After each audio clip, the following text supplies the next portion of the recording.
안녕하십니까. 이번 시간에는 행정개입 청구권에 관해서 함께 살펴보도록 하겠습니다.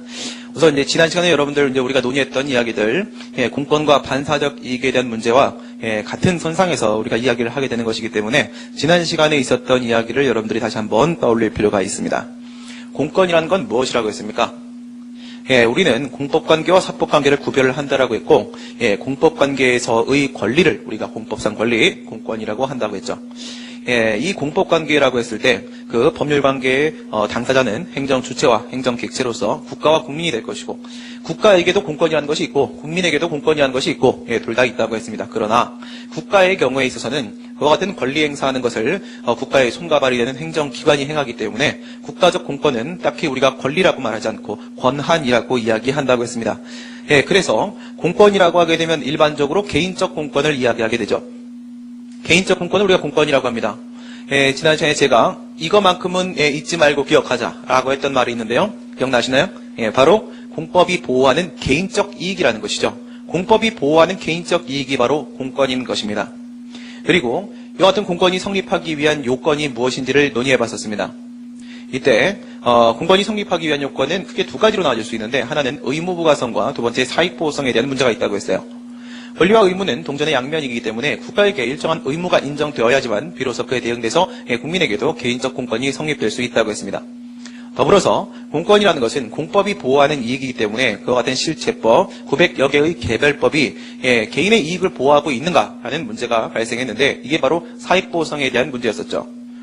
특히나 문제가 되는 부분이 바로 사익보호성이었는데요. 그러한 이유는 바로 공법은 1차적으로 공익을 보호하기 위한 목적으로 제정된 것이기 때문이었습니다.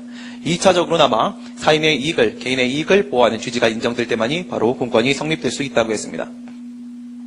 그러면서 행정소송법에 보면 12조나 35조, 36조에서 법률상 이익이 있는 자가 소송을 제기할 수 있도록 하고 있는데, 이 법률상 이익이라는 것은 통설 판례에 따랐을 때 법률상 보호 이익으로 파악이 되고, 이것은 개인적 공권의 다른 이름이라고 했습니다. 법률상 이익은 바로 공권의 소송법적인 표현이라고 했죠. 따라서 공권이 성립되면 원고 적격도 인정될 수 있는 것이었습니다. 마지막으로 우리가 공권의 확대와 경향에 대한 이야기를 하면서 법률이 보호하는 이익이 바로, 공법이 보호하는 개인적 이익이 바로 공권인 것이고, 여기서 그 이익을 보호하는 법률의 범위를 확대시키게 되면 공권의 범위도 확대될 것이고, 또한 그 보호의 범위를 확대시키게 되면 공권의 범위도 확대될 수 있다고 했습니다. 공권은 원고 적격과 같은 의미이기 때문에 공권이 확대될 수 있다고 하게 되면 원고 적격 확대를 통한 재판 청구권 보장 역시도 그만큼 확대될 수 있다고 했었습니다.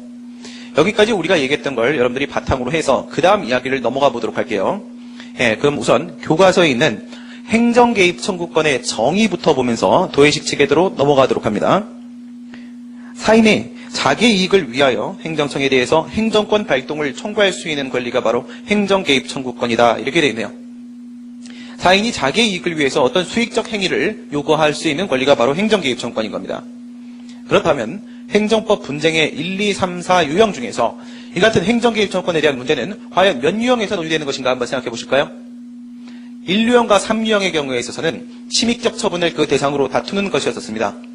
그에 비해서 2유형과 4유형의 경우에 있어서는 수익적 처분을 해달라고 요구했다가 그것이 거부나 부작위 당했을 때 그에 대해 다투는 것이 바로 2유형과 4유형의 문제였습니다.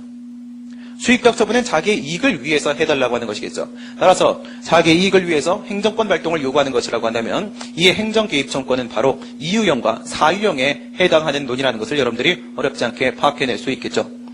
도의식 체계대로 한번 가보도록 하겠습니다. 도의식 체계대로 들어가 보시게 되면 소극적 행정작용에서 논의되는 것이 바로 행정개입 청구권이다라고 이렇게 되어 있는데, 왜 이렇게 볼 수 있는지 한번 생각을 해볼게요.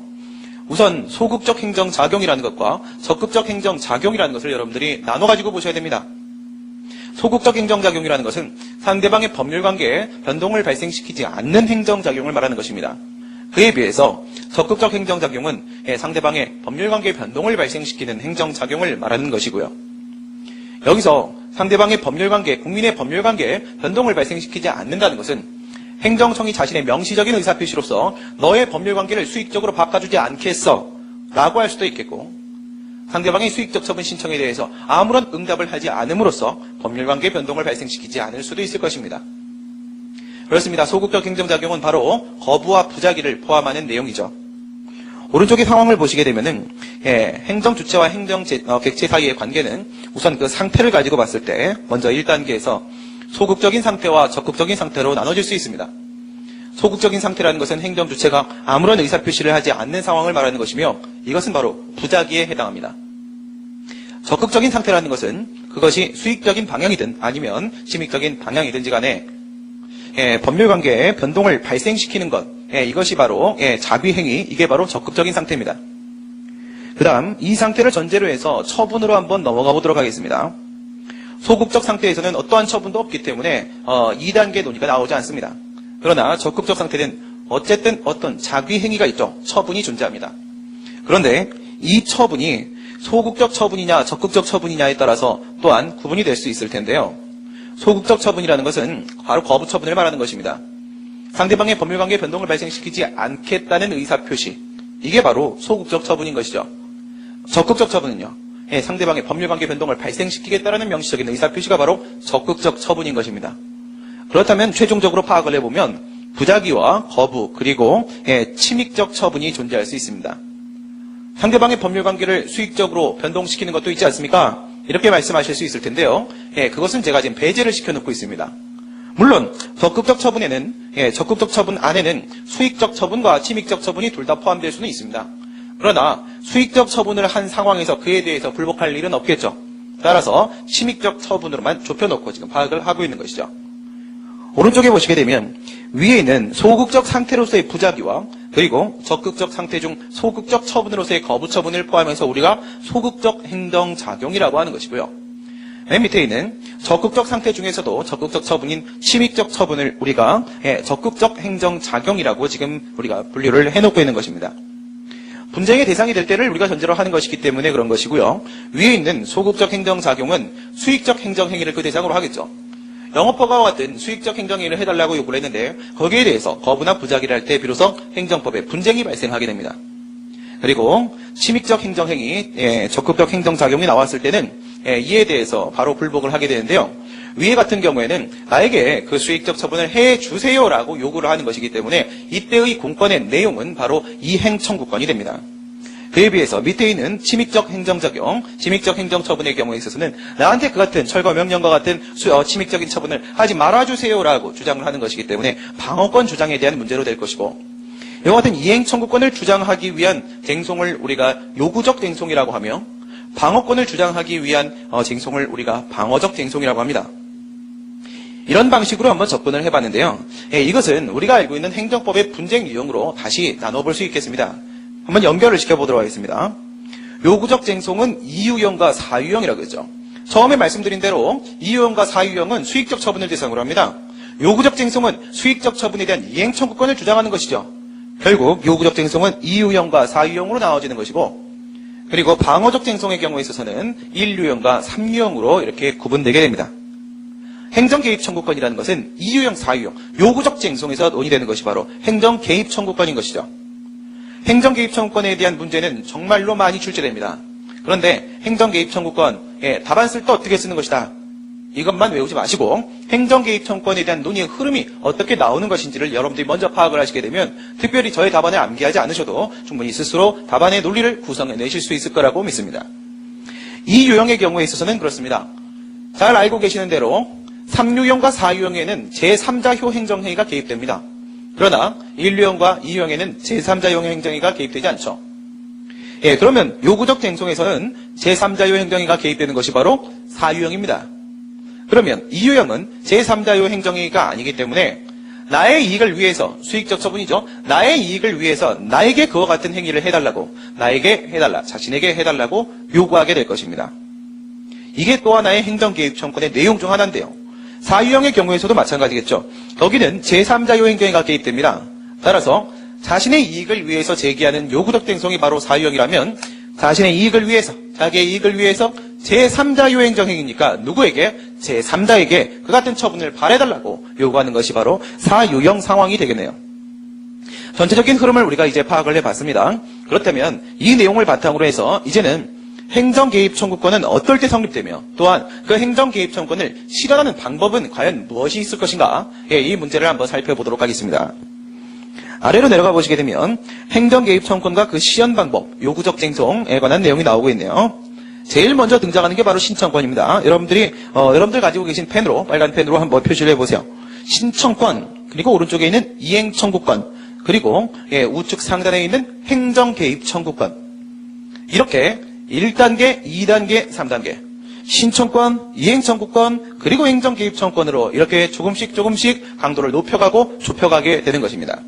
그럼 신청권에 대한 논의는 왜 나오는 것인가? 행정개입 청구권이라는 논의는 요구적 쟁송에서 문제가 된다고 했고, 요구적 쟁송은 수익적 처분을 대상으로 한다고 했습니다. 수익적 처분은 당연히 그에 대한 신청 행위를 전제로 할 수밖에 없습니다. 신청 행위가 그 전제로 된다는 점에 있어서 과연 그 처분을 신청할 수 있는 권리는 인정되는 것인가, 신청권이 존재하는 것인가 라는 문제가 발생하겠죠. 지금 여러분들이 제 말씀을 듣고 나서 수익적 처분을 신청할 수 있는 권리? 그렇다면 그것은 바로 행정개입 청구권이 아닐까? 신청권과 행정개입 청구권이 무엇이 다른데? 이런 생각을 하실 수도 있습니다. 그래서 행정법에 대해서 깊이 있는 이해가 되지 않은 상태에서는 판례를 보게 되면 신청권과 행정개입 청구권이 잘 구별이 되지 않습니다. 굉장히 비슷하게 표현을 하고 있거든요. 하지만 교수님들의 평석에 따르게 되면 요것은 신청권 판례고 요것은 행정개입 청구권 판례다. 엄연히 구분을 하고 있습니다. 어떻게 구분되는 것인가 한번 보도록 하겠습니다. 신청권이라는 것을 판례가 무엇으로 파악하고 있는지를 보시면은 이게 명확해지는데요. 아래 내려가 보시면 신청권이라는 것은 판례가 일반적 주상적 응답 신청권이라고 말을 합니다. 일반적 신청권이라는 것은 그 사람이 누구인지를 구별하지 않겠다라는 것으로서 개별적 신청권이 아니라는 말이죠. 추상적 신청권이라는 것은 물론 그 사건이 어떤 사건인지를 구별하지 않겠다라는 것으로서 구체적 신청권이 아니라는 것입니다. 그러나 이 부분은 그렇게 중요하지 않습니다. 일반적 신청권이냐 또는 개별적 신청권이냐 추상적 신청권이냐 구체적 신청권이냐라는 문제는 신청권의 인정 범위를 파악함에 있어서 차이를 발생시킬지는 모르겠지만 지금 신청권과 행정개입 청구권 사이에 있을 관계를 우리가 보는 데 있어서는 응답 신청권이라는 부분이 중요합니다. 응답 신청권. 그래서 아래 보시게 되면 판례는 이렇게 말합니다. 신청권이라는 것은 신청에 대해서 인용이라는 만족적 결과를 얻을 권리가 아니다라고 하고 있어요. 그럼 뭐라고 한다는 거죠? 이렇게 말합니다. 신청에 대해 단순히 응답받을 권리가 바로 신청권이다라고 얘기합니다. 신청에 대해 단순히 응답받을 권리가 바로 신청권이다. 응답 신청권이라는 말이죠. 응답의 방향이 어디인지는 나와 있지 않습니다. 응답 신청권이라는 것은 어쨌든 아무런 처분이든지 간에 처분만 하면 된다는 것입니다. 그것이 수익적 방향의 허가 처분인지 침익적 방향의 거부 처분인지는 고려하지 않겠다는 거예요. 수익적 처분을 해달라고 신청을 했습니다. 거기에 대해서 허가 처분을 하든 좋습니다. 거부 처분을 해도 좋습니다. 어쨌든 응답을 요구할 수 있는 권리, 그것이 바로 신청권이라는 것입니다. 다시 말해 쉽게 말해서 입이라도 좀 떼어달라 이겁니다. 말이라도 좀 해달라는 겁니다. 내 말을 씹지 말아달라는 것입니다. 그게 바로 응답 신청권이에요. 그렇다면 여러분들 행정개입 청구권에서 얘기했던 거랑은 분명히 강도가 다르다는 걸 알 수 있겠죠. 그렇죠? 그래서 응답 신청권을 말하는 것이다라는 것을 기억을 하면서 밑에 법규상 조리상 신청권을 보도록 합니다. 그럼 이와 같은 신청권은 어떨 때 존재한다라고 볼 수 있겠는가? 법규상 조리상 권리가 인정될 때 신청권이 인정된다라고 봅니다. 판례는. 법규상이라는 것은 다시 두 개로 나눠질 수 있으며 첫 번째는 법규 명문을 근거로 신청권이 인정될 수도 있고 또는 그 법규를 해석함으로써 신청권을 인정시킬 수도 있을 것입니다. 법규 명문이라는 것은 그 처분의 근거법에서 그 신청의 대상으로 삼았던 처분이 있겠죠. 영업허가 신청을 했다라고 하게 되면 그 영업허가가 있겠죠. 그 영업허가의 근거법을 가지고 봤을 때 거기 신청이라고 써 있으면 즉 신청이나 신고, 출원, 정원, 청구 등의 그것을 요구할 수 있는 사인의 공법행위에 대한 명문의 규정이 있으면 당연히 그것을 할 수 있는 권리가 인정되는 것이죠. 당연히 신청을 할 수 있는 권리가 인정되는 것입니다. 이런 걸 우리가 법규 명문상 신청권이라고 합니다. 그러나 이런 경우는 그다지 많지가 않습니다. 예를 들어 공공기관의 정보공개에 관한 법률, 정보공개법 제5조 1항에 보게 되면 정보공개 청구를 할 수 있다라고 하여 사인의 공법행위에 대한 명문 규정을 두고 있기도 하지만 그런 경우는 정말로 찾아보기가 힘듭니다. 그래서 이제는 법규 해석상 신청권을 한번 살펴보도록 합니다. 법규 해석상 신청권이라는 것은 그 신청의 대상으로 삼은 처분이 과연 일방적 행정행위인 것인가 아니면 쌍방적 행정행위인 것인가를 가지고 파악을 하게 됩니다. 일방적 행정행위라는 거, 예를 들어 철거명령 같은 경우 어떻습니까? 상대방의 철거명령에 대한 신청을 받아서 행하는 게 아닙니다. 또는 도로 통행을 금지시켜놨다가 그 도로 통행 금지를 해제함으로써 도로를 통행할 수 있도록 해줄 때 그 도로 통행 금지 해제라는 것은 누군가의 신청을 받아서 행하는 행위가 아닙니다. 이런 일방적 행정행위의 경우에 있어서는 법규 해석상 신청권이 인정될 수 없겠지만 반드시 어떠한 신청을 전제로 할 수밖에 없을 때 사인의 공법행위가 그 구성 요소가 될 수밖에 없을 때 이러한 쌍방적 행정행위는 해석상 그 신청이라는 행위가 필수적 요건이 되는 것이기 때문에 법규 해석상 신청권이 존재한다고 말할 수가 있습니다. 여러분 예를 들어서 영업허가의 경우에 있어서 내가 영업허가 신청을 하지 않았어요. 영업허가 신청을 안 해도 행정청이 와서 너 영업 좀 해볼래? 이러면서 영업허가를 해주나요? 정말로 고맙긴 하겠죠. 조금 더 극단적인 상황을 볼까요? 보조금 지급 신청을 내가 하지 않았습니다. 그런데 갑자기 와서 내 생활을 보조해주겠다라고 하면서 한 달에 500만 원씩 준답니다. 국가에서. 그런 경우가 있을까요? 그런 나라 있으면 전 거기서 뼈를 묻겠습니다. 그런 나라는 없겠죠. 맞습니다. 수익적 처분의 경우에 있어서는 99.9%가 반드시 사인의 신청 행위를 전제로 해서 행해지게 됩니다. 이런 것들이 바로 쌍방적 행정행위겠죠. 그런데 말이에요.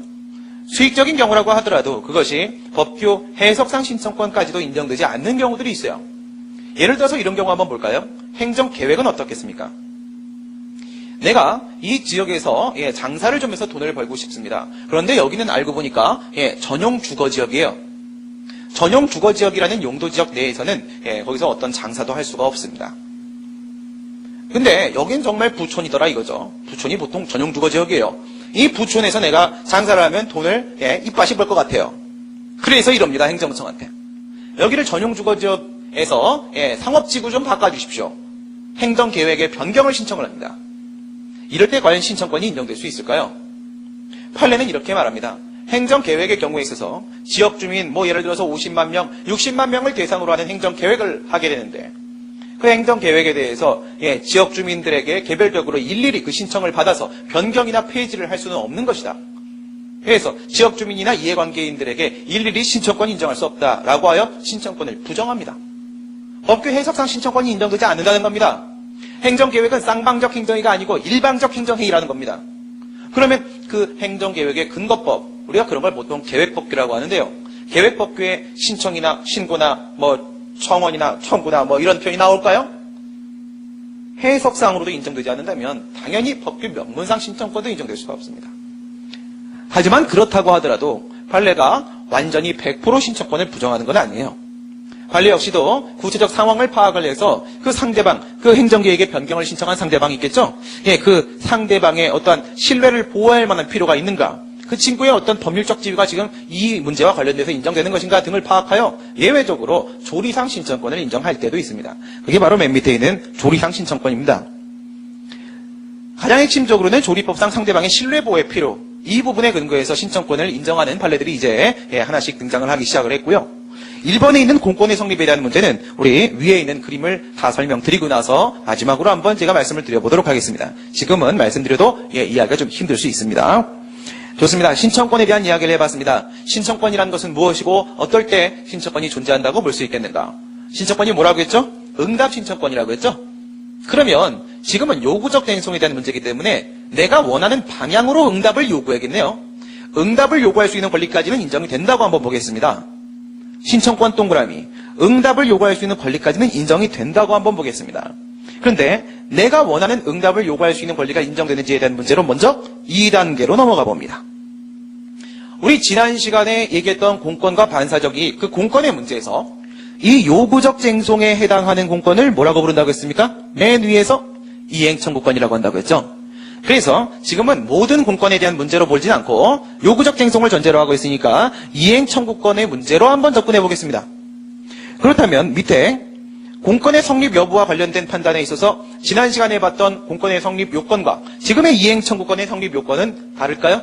그건 아니죠. 지난 시간에 우리가 봤던 공권의 성립 요건은 이행청구권 방어권을 불문한 모든 공권의 성립 요건이었습니다. 그렇기 때문에 이행청구권의 성립 요건도 전혀 다르지 않을 겁니다.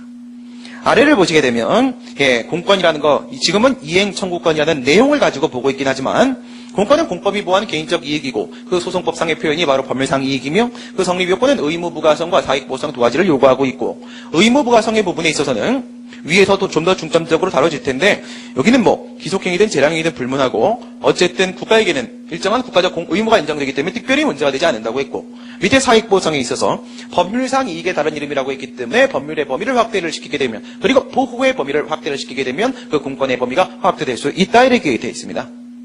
법률의 범위의 확대는 바로 양적 범위를 확대시키는 거라고 했었고요. 그 다음에 이렇게 확대를 시켜가지고 절차법규나 관련 법규를 그 보호규범의 범위 내에 포함을 시킨다고 하더라도 그 안에서 사익보호를 인정시키지 못한다면 그만큼 넓혀놓은 게 다 무의미한 짓거리가 되어버릴 수밖에 없어요. 그 같은 의미에서 목적론적 해석, 질적 범위의 확대에 관한 논의가 나온다고 했죠. 보호규범, 법률의 범위는 그 처분의 직접적인 근거법으로부터 절차법규 및 관련 법규를 포함하는 관계법규 그리고 심지어 헌법상 기본권까지 넓혀서 인정하는 경우도 있다고 했는데 여기서 관계법규까지 넓혀 인정하는 것이 대법원의 입장이요. 헌법상 기본권까지 넓혀서 인정하는 것이 바로 헌법재판소 입장이었습니다. 그 다음 밑에 보호의 범위를 보시게 되면은 그 근거법이나 뭐 관계법 뭐든 좋습니다. 거기에 사익을 주민의 이익을 보호한다 이런 표현이 있으면 뭐 당연히 사익보호성이 인정이 될 겁니다. 그러나 명시적 규정이 없는 경우라고 할지라도 지난 시간에는 우리가 건축 관계법규를 가지고 봤었는데요. 목적론적 해석을 통해서도 예외적으로 사익보호성을 인정해낼 수도 있다고 했습니다. 이 같은 공권의 성립 요건을 바탕으로 해서 공권이 성립되는지 안 되는지를 판단을 해봤습니다. 그래서 성립이 되는 경우가 동그라미, 성립이 안 되는 경우가 X죠. 성립이 된다 안 된다에 대한 결정 변수는 뭐라고 했습니까? 사익보호성 인정되냐 안 되냐 이 문제였죠. 그래서 위에 보면 사익보호성이 동그라미고 밑에 보면 사익보호성이 X가 쳐져 있습니다. 지금 우리가 얘기하고 있는 공권은 뭐죠? 바로 이행청구권입니다. 이행청구권. 그래요. 공권이 성립됩니다. 그런데 이행청구권이 성립된다라고 봤을 때도 이것이 무하자 재량행사 청구권일 수가 있고 행정 개입 청구권일 수가 있습니다. 무하자 재량행사 청구권이라는 건 뭐예요? 단순히 응답만 요구할 수 있는 권리에 그치는 건 아닙니다. 하자 없는 재량권 행사를 통해서 공정한 심사를 통해서 내가 만약 그 요건을 구비하고 있는 게 맞다면 그러면 하자 없는 재량권 행사를 통해서 웬만하면 나한테 허가를 해달라고 요구할 수 있는 권리 그게 바로 이행청구권으로서의 무하자 재량행사 청구권인 것이죠. 근데 이것만 가지고는 우리한테 부족하다는 것입니다. 왜요? 재량권의 행사는 원칙적으로 정당 부당의 문제만 발생할 뿐이기 때문에 만에 하나 행정청이 나의 수익적 행정행위, 영업허가 처분 신청에 대해서 거부한다고 하더라도 그것이 위법하지 않을 가능성이 있어요. 요구적 쟁송에서는 뭐가 필요합니까? 행정개입청구권이 필요합니다. 나에게 그 수익적 처분, 측정 처분을 해달라고 요구할 수 있는 권리, 행정개입청구권이 필요합니다.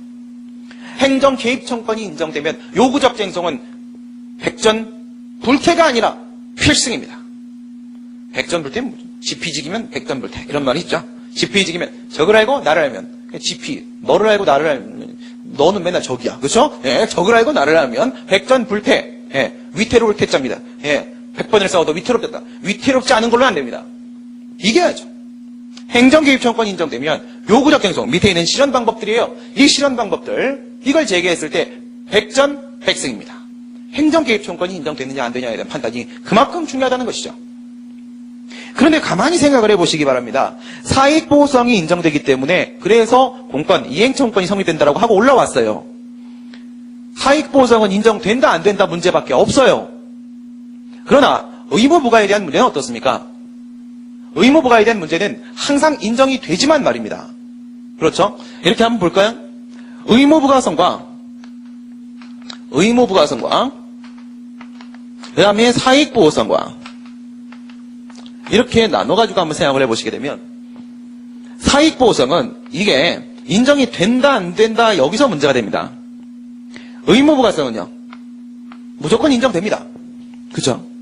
근데 왜 인정된다라고 했는지를 한번 생각해 보세요. 그리고 넘어와서 하는 말이 바로 무엇이냐면 이때 의무라는 것이 기속행위의 경우에 있어서는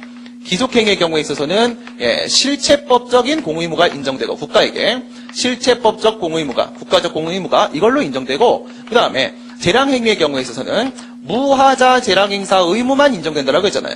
무하자 재량행사 의무만 인정된다라고 했잖아요. 그렇죠?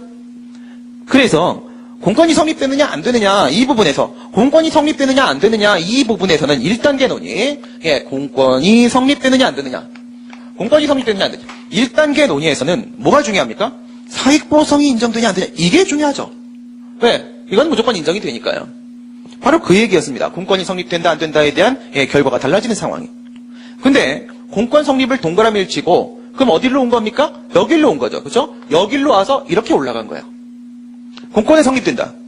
그 다음에 남은 문제는 오히려 이쪽입니다. 그렇죠? 오히려 이쪽이에요. 단지 하자 없는 재량권 행사에 될 의무인 것인가? 그리고 실제법적 공의무는 뭐야? 특정 처분의 발령 불발령을 해야 될 의무죠. 여기는요. 특정 처분의 발령 즉 자비 의무입니다. 불발령을 해야 될 의무입니다. 하자 없는 재량권 행사 이런 게 아니고 무조건 해야만 해. 하긴 말해만 해. 이게 나오는 거예요. 그렇죠? 이거는 부작위의 의무입니다. 근데 지금 우리가 논의하는 것은 요구적 쟁송이기 때문에 이 부분은 논의하지 않아요. 그죠? 이건 제낀 거예요. 실체법적 공의무 안에는 방향성이 따로 없습니다. 그렇죠? 플러스 방향과 마이너스 방향이 다 포함되어 있단 말이에요. 특정 처분을 해야만 하는 의무는 이거는 무엇을 말하는 거냐면 수익적 처분을 전제로 해서 말하는 것이고 이거는 침익적 처분을 전제로 해서 그 과세 처분을 해서는 안 되는 의무가 인정된다. 이래 되는 거예요. 지금은 우리가 요구적 쟁송을 말하고 있기 때문에 이 부분만 고려하면 되는 것이죠. 이 부분만. 그죠? 바로 그런 상황이에요. 밑에는 무하자 재량행사 의무가 위에는 행정개입 의무가 인정됩니다. 이 실체법적 공의무가 여기에 있는 이 수익적 처분과 연결되는 동시에 얘가 뭐가 돼요? 얘가 바로 행정개입 의무가 인정되는 것이죠. 그래서 아래의 경우에 있어서는 그 공권, 그 이행 청구권이 무하자 재량행사 청구권의 수준에 그치고 있는 것이에요. 그런데 위의 경우에 있어서는요. 국가의 의무가 행정개입 의무이기 때문에 이 실체법적 공의무 중에서 수익적 처분을 해야 되는 의무를 말하는 거예요. 그렇기 때문에 그에 따른 개인적 공권도 행정개입 청구권이 될 수가 있는 것입니다. 그러면 기속행위의 경우에 있어서는 행정개입 청구권이 인정되는데 재량행위의 경우에 있어서 인정이 되지 않는다. 우선 이것이 무슨 1차적인 결론이겠죠. 그럼 재량행위의 경우에 있어서는 행정개입 청구권이 절대로 인정되지 않는가? 이런 문제가 있을 거예요. 행정청이하는 행위의 대부분이 재량행위인데 행정개입 청구권이 그거밖에 인정 안 되는 거야? 기속행위에서밖에 인정 안 되는 거야? 그래서 나오는 논의가 바로 중간에 있는 재량의 영으로의 수축입니다.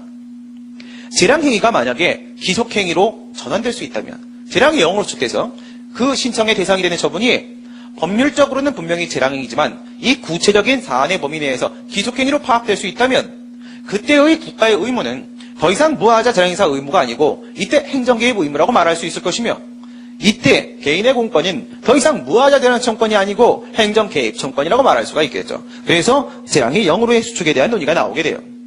재량의 영으로 수축에 대한 논의는 우리 어떻게 기억하기로 했나요? 재량은 어떨 때 영으로 수축해서 반드시 그 행위를 해야만 하죠?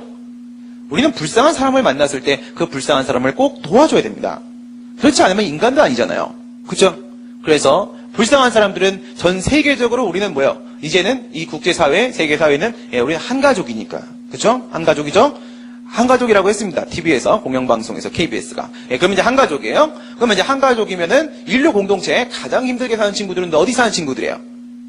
중동에 사는 친구들이죠. 정말 인간답지 못한 삶을 살고 있습니다. 그래서 이 친구들은 우리가 반드시 도와줘야만 하는 자기 의무가 인정이 됩니다. 중동 고충국이죠. 중동은 나라가 아주 고충이 많은 나라이기 때문에 우리가 꼭 도와줘야만 하는 의무가 인정돼요.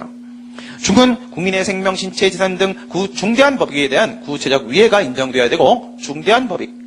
동은 동가지적 법익에 대한 소홀함이 없어야 되고 만약 아프리카가 더 힘들어하면 중동 안 도와줘도 됩니다. 그렇죠?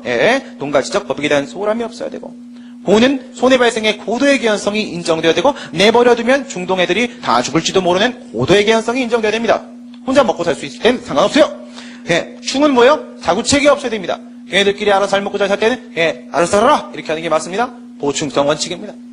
국은요 국가 기한 개입을 통해서 그 위해 제거의 가능성이 있어야 됩니다. 대한민국이 중동을 도와줘서 살릴 수 있을 때만 도와주는 겁니다. 살릴 수 없을 땐 안 도와주는 겁니다. 냉정하죠? 이렇게 5가지의 요건이 충족이 되면 재량은 0으로 수축되고 그것이 법률적으로 재량행위라고 할지라도 행정 개입 청구권이 인정될 수 있게 됩니다. 어떤 식으로 흘러가는지 이제 여러분들이 전체적인 흐름을 파악을 하셨죠? 이와 같은 내용들이 어디에도 있냐면 위법한 부작위에 대한 권리구제, 위법한 부작위에 대한 권리구제라는 테마가 있어요. 쟁송법 논의를 들어가기 바로 직전에 하나가 있습니다. 또 유사한 논의가 어디에 있냐면 재량의 하자, 재량의 한계와 일탈이라는 테마가 있어요. 여러분들이 이 수업을 들으신 다음에는 그쪽 수업들도 꼭 한번 들어보시기 바랍니다. 세 개가 서로 연결되어 있어요. 아시겠죠? 재량의 하자, 또 뭐라고요? 위법한 부작위에 따른 에 대한 권리구제, 위법한 부작위에 대한 권리구제, 그리고 지금 우리 배우고 있는 행정개입청권, 이게 다 연결되어 있는 거예요. 밑에 있는 권리구제 방법을 한번 보도록 할게요. 그럼 이와 같은 행정개입청권이 인정되었을 때 이건 어떤 방법으로 실현을 시키게 되는 걸까요? 우선 위에서 요구적 쟁송은 이유형과 사유형이라고 했으니까 그 이유형에서의 행정개입청권을 우리가 뭐라고 하냐면 제3자가 전혀 개입이 안 되죠? 개입이 안 되니까 어떻게 하는 거예요? 자기의 이익을 위해서 자기에게 그걸 해달라고 하는 거죠? 행정행위 발급 청구권입니다. 나한테 그걸 발급해 주세요 라고 요구할 수 있는 권리요. 그리고 사유형의 경우에 있어서는 나의 이익을 위해서 쟤한테 좀 해달라 이거죠. 쟤한테. 그쵸? 이건 바로 뭐다? 협의의 행정개입청권이라고 하는데, 이와 같은 것들, 이유형, 사유형에 있어서의 요구적 쟁송, 어떤 게 있을까요? 내려가 보시게 되면, 권리구제 방법이 나옵니다. 위법 또는 부당한 부작위나 거부에 대한 권리구제 방법이 되겠죠. 소송에서는 위법성이고요. 그 다음 심판과 관련돼서 부당이 포함되어 있는 겁니다. 그 다음에 이 요구적 쟁송은 소극적 행정작용을 대상으로 한다라고 했고, 소극적 행정작용에는 소극적 상태인 부작위와 소극적 처분인 거부가 포함되어 있었습니다. 그러면 이런 걸 실현 방법을 논의하는 이유가 뭘까요? 무조건 이깁니다. 아까 제가 그랬잖아요. 행정개입청권이 인정되는 상황이 맞다면 무조건 백전백승이라고 했죠. 이유가 뭐냐면 오른쪽에 보세요. 자기 의무 인정입니다. 제가 어제 이런 말씀을 드린 적이 있습니다. 권리와 의무에 있어서 권리가 인정이 되면은 이게 인정되고 의무가 인정된다고 그게 아니다라고 했어요. 공권이 국민에게 인정되면 국가에게 공의무는 무조건 존재합니다. 그러나 국가에게 어떤 공의무가 존재한다라고 하여 그에 대한 국민의 권리가 인정되는 건 아니었죠. 뭐가 깨질 수도 있어요. 사익보호성이라는 요건이 있었잖아요. 그렇죠? 방금 우리가 뭐라고 했냐면 행정개입청권이 인정된다면 자기 의무가 인정됩니다. 행정개입청권이 맨 오른쪽 끝에 인정이 되면 어떻게 돼요? 중간에 행정개입 의무가 인정되겠죠? 권리가 인정되면 의무가 인정되니까. 이 행정개입 의무가 바로 뭐예요? 수익적 처분을 해야만 하는 의무 이거죠. 수익적 처분을 발령해야만 하는 자기의 의무입니다. 수익적 처분을 발령해야만 하는 자기의 의무란 말이에요. 자기의 의무가 있음에도 불구하고 그것을 부작위하거나 거부하면 그 부작위는 자기의 의무 위반에 따른 위법한 부작위, 그 거부는 자기의 의무 위반에 따른 위법한 거부가 될 수밖에 없습니다. 그래서 밑에 있는 요구적 쟁송은 100% 다 승소합니다. 내려가 보시게 되면 부작위 쪽과 거부 쪽을 나눠가지고 보시고요. 권리구제 방법은 1차적 권리구제와 2차적 권리구제로 나눠진다고 했습니다. 1차적 권리구제라는 것은 그 위법 또는 부당한 행정작용을 시정 제거하는 것으로서 행정쟁송제도를 말한다고 했고 2차적 권리구제는요. 이거는 손해전보제도죠. 가치보장의 방식, 금전적으로 전보시켜주는 방식으로서 여기는 손해전복, 손해배상과 손실보상이 포함된다고 했습니다. 왜 손실보상은 제가 왜 빼놨을까요? 자기의 의무가 인정되잖아요. 자기의 의무가 인정되면 무조건 위법이라니까요. 행정상행이 다 위법이니까 위법한 경우에 있어서의 손해전보는 손해배상이잖아요. 손실보상이 아니죠. 그렇죠? 그래서 행정쟁송을 보시게 되면 우리 행정소송법 4조에는 취소, 무효, 부작위, 위법행위송에 대한 내용이 있고요. 지금은 부작위니까 부작위, 위법행위송을 제기하면 됩니다. 승소합니다. 그 다음 행정심판을 보시게 되면 우리 행정심판법 5조에 보시게 되면요. 뭐가 있느냐. 취소심판, 무이동하기 심판, 의무행 심판이 있습니다. 그리고 의무행 심판은 거부처분과 부작위를 그 대상으로 합니다. 따라서 부작위에 대한 행정심판은 의무행 심판입니다. 그 다음 2차적 권리구제의 손해전보제도로 넘어가 보도록 하겠습니다. 위법하게 부작위 행위를 해서 나에게 만약에 손해가 발생했다라고 하게 되면 위법한 부작위에 따른 손해배상 청구를 할 수 있습니다. 이것은 국가배상법 2조 1항 본문 전단에 근거해서 국가를 상대로 하는 국가배상 청구고요. 그 다음에 공무원에게 그래도 일은 누가 했겠어요? 국가의 손발이라는 공무원이 했겠죠. 공무원이 진짜 나쁜 놈이어서 고의로 그랬거나 고의로 위법한 짓을 했거나 약 올리려고 그랬거나 아니면 거의 고의에 가까운 현저한 주의의 결여 정도가 있는 경우라고 한다면 고의 중과실이 인정될 때는 공무원을 상대로 직접 손해배상 청구도 허용될 수 있습니다. 이게 바로 판례 입장이죠. 거부처분의 경우를 보도록 하겠습니다. 거부처분에 대한 행정쟁송 중 소송은요. 소송은 거부처분 취소송 또는 거부처분에 대한 무효확인 소송을 제기할 수 있겠죠. 거부처분에 대한 항고소송을 제기할 수 있습니다. 거부처분에 대한 행정심판은 어떨까요? 방금 말씀드린 대로 행정심판에서는 의무이행 심판이 거부처분과 부작위를 모두 대상으로 합니다. 따라서 여기도 의무이행 심판이 됩니다. 이건 좀 여러분들이 조심하셔야겠죠? 소송과 다른 부분입니다. 그리고 여기도 마찬가지로 국가를 상대로 국가배상 청구, 공무원 개인을 상대로 한 손해배상 청구도 일정한 경우에 인정될 수 있겠습니다. 지금까지 행정개입청구권에 대해서 함께 살펴보았고요. 이제 교과서를 가지고 같이 보도록 할 텐데 추가되는 내용이 좀 있습니다. 먼저 의의는 아까 우리가 본 대로 자기의 이익을 위해서, 즉 이행청구권을 주장하는 것입니다. 이행청구권을 주장하는 것이다. 수익적 처분을 대상으로 하는 것입니다. 수익적 처분을 대상으로 하는 것이다. 자기의 이익을 위하여 수익적 처분에 대한 이행청구권을 주장하는 것이고, 행정청에 대해서 행정권 발동을 요구할 수 있다. 특정 처분의 발령을 요구할 수 있는 겁니다. 수익적 처분의 발령을 요구할 수 있는 권리예요. 여기에는 행정행위 발급 청구권과 협의행정개입청구권을 나눠지게 되는데, 여기서 제3자유 행정행위가 포함되느냐 안 되느냐에 따라서 이렇게 나눠집니다. 제3자유 행정행위가 포함되어 있는 것은 바로 밑에 있는 사유형이죠. 사유형. 자기의 이익을 위해서 자기에게 해달라고 하게 되면 행정행위 발급 청구권이고, 자기의 이익을 위해서 제3자에게 해달라고 하게 되면 이것은 바로 협의의 행정개입청구권이 됩니다. 하지만 쟁송수단은 똑같습니다. 밑에 법정 성질을 보시게 되면 행정개입청구권이라는 것은 우선 그 공권의 내용적 측면에 있어서 방어권이 아니라 이행청구권이죠. 방어권이 아니라 이행청구권을 주장하는 것입니다. 그 다음에 행정개입청구권이라는 것은 특정 처분을 해달라고 요구할 수 있는 강도 높은 권리이기 때문에 단순히 하자없는 재량권 행사 좀 해줘 라고 요구할 수 있는 형식적 권리가 아닙니다. 따라서 이것은 실체법적 공권이고, 그 중에서도 수익적 처분의 방향으로 이루어지는 실체법적 공권입니다. 로마서 3번 이게 좀 특이한데요. 무슨 얘기인지 한번 잘 들어보세요.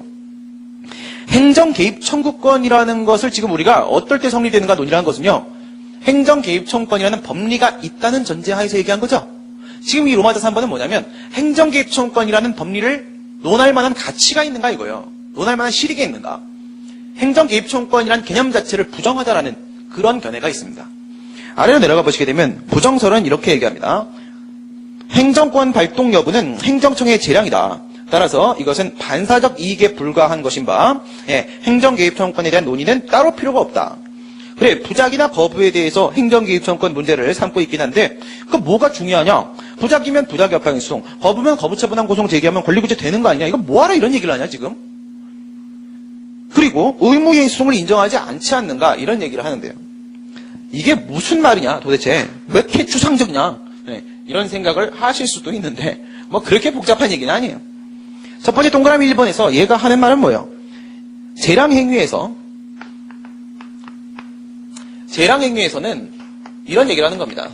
공권이 존재하지 아니하며 반사적 이익밖에는 없지 않는가. 재량행위에는 공권이 없고 반사적 이익밖에 없지 않는가. 공권이 존재하지 않는다면 이 같은 행정개입 청구권도 존재할 수 없는 것인데 이런 얘기를 왜 하는가. 처분의 90% 재량행위인데 재량행위에서 행정개입 청구권 인정될 수 없다 이래요. 무슨 얘기예요? 우리는 이걸 깨버려야죠. 그렇죠? 이게 아니다. 공권이 인정될 수 있다죠. 이게 우리 지난 시간에 배웠던 거 아니겠습니까? 무하자 재량행사 의무가 인정됨에 따라서 재량행위 영역에서도 일정한 공권이 성립될 수 있다라고 봤잖아요. 그렇다면 얘들의 이 동그라미 1번의 주장은 성립되지 않습니다. 그 다음 두 번째, 얘는 이런 말을 하는 거예요. 이거는 이제 맞는 얘기인데 행정개입 청구권이라는 논의는 무엇을 위해서 시작된 논의냐면 행정개입 청구권은 어디서 주장하는 거예요? 그에 따른 소송 형식은 바로 의무이행소송입니다. 의무이행소송에서 주장할 수 있는 권리가 바로 행정개입 청구권이에요. 근데 우리는 의무이행소송이라는 우리 행정소송법 4조에는 항고소송의 종류가 취소, 무효, 부작위, 협상소송 3개밖에 없잖아요. 의무이행소송은 우리 행정소송법에 나와 있지도 않고 그리고 현행법 해석상 인정이 될 수가 없어요. 그러면 이거 논의하면 뭐하냐 이거예요. 이건 정말 관념적 논의에 지나지 않지 않는가. 이거는 실무상 현실적으로 주장할 수도 실현시킬 수도 없는 내용의 그딴 권리 아니냐. 이런 얘기를 하는 겁니다. 그러면서 네가 얘기하는 행정개입 청구권의 문제 상황은 거부부작이고 거부부작위의 문제는 부작위 여파에서 거부처분한 고소를 해결해 볼 수 있으면 따로 이런 문제는 논의할 필요가 없다. 이렇게 얘기를 합니다. 그러나 이렇게 볼 수 있는 문제가 아니라 잘 보세요. 의무이행소송을 우리가 현행법 해석상 인정할 수 없다라고 했지 도입할 필요가 없다고 한 건 아니에요. 도입의 필요성을 우리가 주장하고 있지 않습니까? 모든 학자들이 인정하고 있고 또한 지금 법무부 행정소송법 개정안에도 의무이행소송이 인정되고 있습니다. 그죠? 의무이행소송의 필요성을 부정한 사람이 누가 있습니까? 의무이행소송에 대한 논의가 필요해서 우리 지금 이걸 연구하고 있다면 이것도 당연히 우리의 연구 대상이 아니겠습니까? 그렇겠죠? 그래서 이건 너무 현실에 안주하는 주장인 겁니다. 의무행수성을 인정하지 못하는 건 맞지만 그렇다 하더라도 의무행수성의 도입 필요성을 우리는 주장하고 있는 게 맞고 그렇기 때문에 부자개업환수원과 거부처분한 고성의 한계를 극복하고자 논의를 하고 있는 것이라면 그에 따른 권리로서 행정개입청구에 대한 논의도 당연히 필요할 수밖에 없습니다. 그 같은 주장이 이제 오른쪽에 있는 긍정설입니다. 사인의 중대한 법익 침해를 가져오는 위험은 더 이상 행정권 발동이 재량사항이라고 볼 수가 없다. 이거는 여기서 한 발 더 나간 거예요. 재량행위라고 할지라도 공권이 성립될 수 있다 해서 한 발 더 나가서 무슨 얘기를 한 거냐면 재량이 0으로 수축될 수 있다 이 얘기한 겁니다. 재량행위라고 할지라도 일정한 경우에는 중대한 법익 침해에 대한 위험이 존재하는 경우에는 이게 바로 뭐예요? 중동고충국이에요. 중동고충국. 재량이 0으로 수축하는 경우에는 그러한 행정권을 발동할 것인가 말 것인가에 대한 문제가 더 이상 재량도 아니야. 이건 재량행위라는 것을 전제를 하고 그 안에서도 공권이 인정될 수도 있어. 이렇게 얘기한 건데 이 말은 뭐냐면 재량이 0으로 수축돼버리면 애당초 재량이 아니야 임마. 비속행위랑 똑같이 취급해야 돼. 이런 얘기를 하는 겁니다. 그 다음 최근에는 종래의 반사적 이익으로 여겨왔던 법이 보호하는 이익을 확대하여 공권을 확대하고 있다. 이거 얘기하는 거죠. 무하자 재량인사 의무 인정에 따른 무하자 재량인사 청구권은 공권을 인정하지 않았는가? 역시 이것도 권리 아닌가? 무조건 뭐 행정권의 발동 여부가 무조건 재량이다. 이렇게 말할 수는 없는 거 아닌가? 그 다음 세 번째 의무 이행 소송을 인정할 수 없다고? 야, 의무이행 심판은 너 어떻게 할 건데? 행정심판법에도 의무이행 심판이 있다. 의무이행 심판에 주장하는 권리가 바로 행정개입 청구권이야. 네 눈에는 소송밖에 안 보이냐? 이렇게 말할 수 있는 거예요. 긍정설에 우리가 환호를 보내주도록 하겠습니다. 판례는 위에가 몇 유형이에요? 양가로 1번 옆에다가 2유형이라고 써놓으시고 양가로 3번 옆에다가 4유형이죠. 판례는 2유형에 있어서의 행정개입청구권 인정을 했습니다. 여러 번 인정했어요. 그리고 4유형에 있어서의 행정개입청구권 인정을 안 했습니다. 지금 계속 이러고 있습니다. 이유는 저도 모르겠습니다. 넌 모르는데 왜 강의하냐 이러지 마시고요. 근데 교수님도 모르십니다. 판례가 왜 이런지 몰라요. 지금 자꾸 왔다 갔다 해요. 그래서 이 판례, 그러니까 고려 대상이 될 만한 판례를 한 10수개를 모아놓고 그거 체계도 못 잡는 책이 90% 이상이에요. 교수님 책들 중. 이 정도 제가 체계를 잡아드린 정도 수준이면 교수님들 책보다 훨씬 더 양질의 지금 정리입니다. 그 이유는 알 수가 없는데 어쨌든 판례 좀 이루고 있어요. 행정행위 발급 청구권 인정하고 있습니다. 그 내용 한번 보세요. 얘가 더 이상 공사를 하면 안 되는, 뭐 행정법규 위반 사유 이런 게 발생을 한 겁니다. 그래서 공사 중지 명령이 나왔어요. 근데 이 친구가 그 공사 중지 명령의 사유를 해결을 받습니다. 돈을 들여서 해결을 받어요. 그럼 이제 더 이상 공사 중지를 시킬 이유가 없죠. 그럼에도 불구하고 행정청이 아니 내가 좀 잘못했을 때는 냅다 달려와서 공사 중지 명령 하더니 그건 내가 다 해결하고 저 잘했죠 하고 있는데도 쳐다도 안 봐줘. 이럴 때 판례가 얘기하는 거예요. 공사중지 명령의 취소, 해제를 요구할 수 있는 행정개입청구권이 이 사람에게 인정된다라고 했습니다. 상황 이해가 되시죠? 이게 안 돼요? 공사 중지 명령이요. 공사 중지 명령은 수익적 처분입니까? 침익적 처분입니까? 이거 침익적 처분이잖아요. 그렇죠? 그리고 나서 이건 어때요? 공사 중지, 중지 해제, 중지 명령 해제, 취소 얘기하는 거죠. 공사 중지 명령 해제. 이건 이제 취소 얘기하는 거죠. 이건 어때요? 상대적으로 수익적이죠.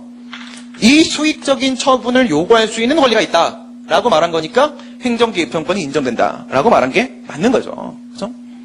근데 밑에는 뭐냐면 제3자에 대한 건축허가 취소나 철거 명령을 요구할 수 있는 권리는 인정되지 않는다.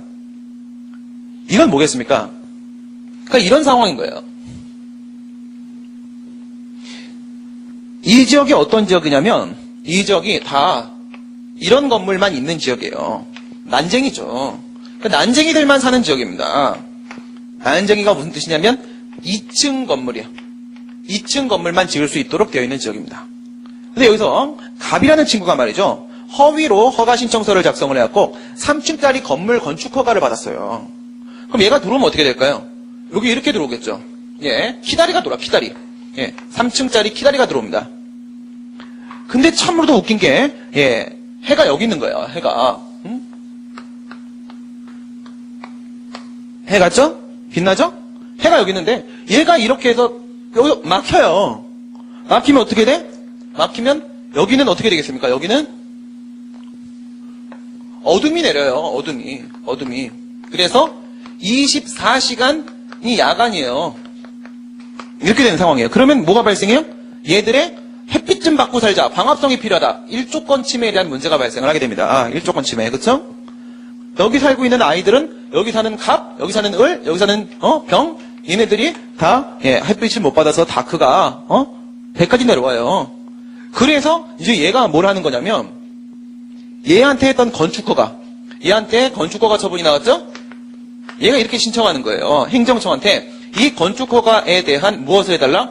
취소 처분을 해달라. 취소 처분 신청하는 겁니다. 그러면 보세요. 이 건축허가 처분은 이렇게 높은 건물을 세우게 하는 거는 얘네들한테 침익적인 처분입니다. 침익적인 처분. 그죠? 그럼 이거를 취소하는 것은 상대적으로 얘네들한테 수익적인 처분입니다. 그러면 병이 이걸 주장을 하게 되면 자기의 이익을 위해서 이걸 이제 못 짓게 해버리게 되면 얘도 이제 햇빛을 보면서 이럴 수 있죠. 그쵸? 네. 이게 굉장히 중요한 문제예요. 햇빛을 못 보게 되면요. 여러분들 그 피부병 걸려요. 피부병. 건선이라는 거 걸려요. 건선. 건선은 한 번 걸리면 평생 나을 수가 없어요. 예. 그래서 의사가 그러더라고요. 저도 책 쓰느라고 한 반년 정도를 집 밖에 안 나온 적이 있었어요. 그래서 몸무게가 거의 100kg 육박하게 되고 햇빛을 못 받아서 온몸이 어떻게 되냐면 그 거북이 등껍질 같이 피부가 이렇게 두꺼워져요. 이렇게 괴물이 됩니다. 저도 몰랐는데 어느 날 보니까 여기서부터 막 그런 괴물이 올라오는 거예요.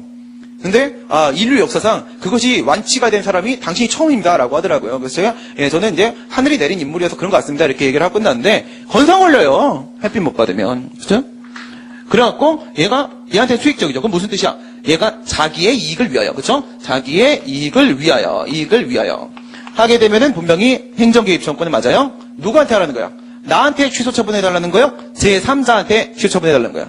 제3자한테 취소 처분해달라는 거죠? 그렇죠? 이 건물 짓는 애가 정이면 정한테 취소 처분해달라는 거죠? 누구에게? 제3자에게 취소 처분해달라는 것은 인정할 수 없다 이겁니다.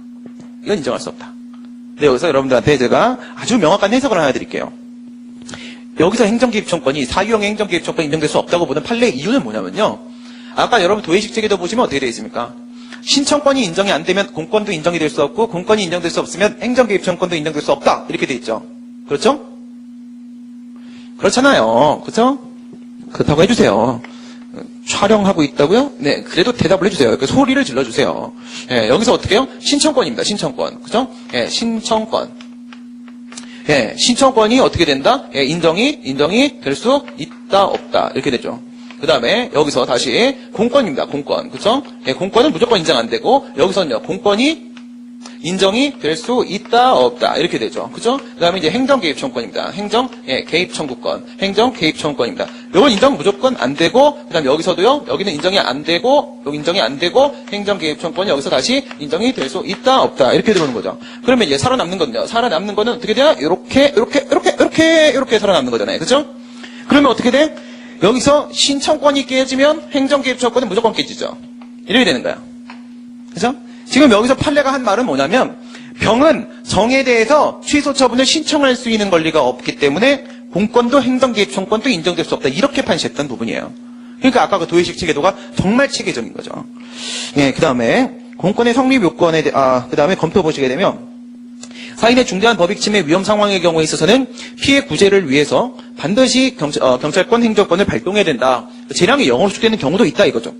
그 다음 의무이행성의 실효성과 그 도입 필요성을 인정을 하고 개정하에도 그것을 포함하고 있다면 행정개입청구권에 대한 논의도 당연히 포함시켜서 우리가 공부를 하는 게 맞는 거죠. 연구를 하는 것이 맞다. 개정하에도 포함되어 있다. 그래서 긍정설의 입장이 타당하다 이렇게 결론이 나오는 겁니다. 그러니까 우리가 행정개입청구권 논의를 지금 하고 있는 거예요.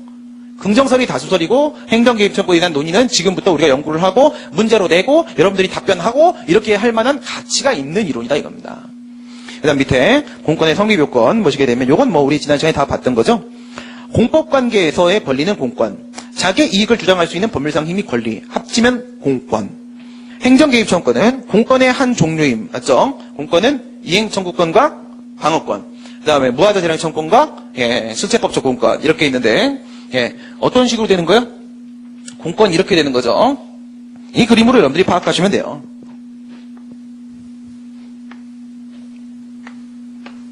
이렇게 했을 때 이걸 이제 우리가 공권의 내용이라고 하고 여기를 우리가 이제 공권의 효과라고 했을 때 내용을 방어권, 이행청구권 여기는요 무하자 재량행사 청구권, 실체법적 공권 행정개입 청구권은 어딘가요? 실체법적 공권의 이행 청구권 여기죠. 여기가 바로 행정개입 청구권이죠. 그러니까 행정개입 청구권은 공권의 일종인 게 맞는 거죠. 다음 강행법규는 의무부가와 그리고 사익보성이 인정되었을 때 공권이 인정될 수 있는데 우리 아까 얘기했던 1단계 얘기한 거죠. 기속행위 재량이 모두 다 일정한 국가적 의무가 인정되기 때문에 기속행위는 실체법적 공의무, 재량행위는 무하자적인 의무가 인정되기 때문에 의무부가 부분은 특별히 문제가 없다. 사익보호성과 관련돼서 오직 그 공법이 공익만을 목적으로 하는 경우 사익보호 취지가 인정되지 않는 경우에는 공권 자체가 성립될 수 없고 그렇다면 행정개입 청구권도 성립될 수가 없겠죠. 개별인의 구체적 이익을 보호하고자 하는 목적이 인정되는 경우 사익보호의 취지가 인정되는 경우에는 이때는 공권이 성립될 수 있고 일정한 경우에 행정개입 청구권이 인정이 될 수 있을 것입니다. 보호규범에서 공권의 성립 범위를 우리가 공권을 확대화시키기 위해서 지난 시간에 논의했던 그런 얘기죠. 근거법규, 관계법규, 기본권까지 넓혀가는 과정. 대법원은 관계법규까지 인정하고 헌법재판소는 헌법상 기본권까지 인정을 했습니다. 재량의 영으로 축은 우리 아까 여러분들 도의식 체계도에서 보신 걸로 생각을 해주시면 됩니다. 기속행위의 경우에 있어서는 그때 이행 청구권은 행정개입 청구권일 수밖에 없었잖아요. 재량행위의 경우에는요. 공권이 성립된다고 하더라도 무하자 재량의사 청구권에 지나지 않았었습니다. 따라서 재량이 0으로 축돼야지만 비로소 구체적인 범위 내에서 더 이상 재량행위가 아니고 기속행위라고 파악할 수 있을 것이고 그렇게 되면 국가의 의무가 더 이상 무하자 재량의사 의무가 아니고 행정개입 의무라고 파악할 수 있을 것이며 바로 그때 개인적 공권이 더 이상 무하자 재량의사 청구권이 아니고 행정개입 청구권이라고 파악해낼 수 있을 것이다. 그런 얘기죠. 그 다음 행정개입 의무. 이와 같이 행정개입 청구권이 인정되는 경우에는 그에 따른 행정개입 의무가 인정되는데 이거 중요한 건 자기 의무에다 동그라미 하나 쳐주세요. 자기 의무. 자기 의무기 때문에 어떻게 된다고 했어요? 뒤에서 요구적 쟁송을 제기하면 무조건 승소한다니까요. 그죠? 무조건 인용 판결, 인용 재결이 나올 수밖에 없습니다. 권리구제수단, 사인에게 행정개입 청구권이 인정됨에도 불구하고 그러면 당연히 그 수익적 처분을 해줘야 하는 건데 그럼에도 불구하고 부작이나 거부하는 경우에 문제가 된다. 부작이 있고 거부 있고 부작의 경우에 있어서 행정쟁송은 부작위협파행송, 행정심판은 의무행심판 그리고 무명한 고소 논의 여러분들 이거 추가하시고 그렇죠? 의무행소송 그 다음 행정개입 청구권 의무행송 때문에 논의하는 거라고 했잖아요. 가치보장 엄연히 자기 의무가 인정됨에도 불구하고 부작했으면 위법한 부작위. 위법한 부작에 따른 손해배상 청구할 수 있고 고의중과실이 인정될 때는 공무원의 민사책임, 외부 책임이 인정되기 때문에 개인을 상대로 손해배상 청구도 할 수 있다. 거부는 거부처분 항고소송. 의무행심판이라는 거 조심하라고 했습니다. 여기가 거부처분 취소심판이 아니에요. 의무행심판 조심하시고 그 다음에 무명한 고성 이런 문제는 이거 뭐죠? 지워주세요. 3번 왜 들어와 있지? 3번 무명한 고성 싹 지워버리시고 그 다음에 가치보장 역시 국가를 상대로 하는 경우 난 공무원 개인을 상대로 손해배상 청구도 가능할 수 있다. 이 행정개입 청구권이라는 부분이 저는 이렇게 생각합니다.